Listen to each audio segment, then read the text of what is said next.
बातमी आहे अंबरनाथमधून। अंबरनाथमध्ये भाजपच्या कार्यालयावर काही इसमांनी गोळीबार केल्याची घटना समोर येते। भाजपचे प्रभाग क्रमांक 4 मधील कचे उमेदवार पवन वाळेकर यांच्या कार्यालयावर काल काही अज्ञात व्यक्तींनी गोळीबार केला। काल मध्यरात्रीच्या सुमारास हा गोळीबार झाला। मुख्यमंत्री देवेंद्र फडणवीस आज अंबरनाथच्या दौऱ्यावर आहेत आणि भाजपच्या उमेदवारासाठी देवेंद्र फडणवीस आज जाहीर सभा घेणार आहेत।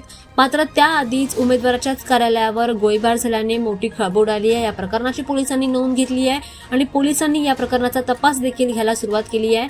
या प्रकरणाचा सीसीटीव्ही कॅमेऱ्यामध्ये व्हिडिओ कैद झालेला आहे।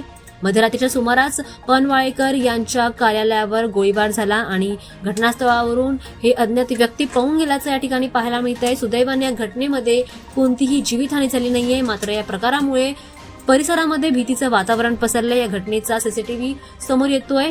घटनेची माहिती मिळताच अंबरनाथ पोलिसांनी देखील घटनास्थळी धाव घेतली आणि या तपासाचा शोध घ्यायला सुरुवात केली आहे।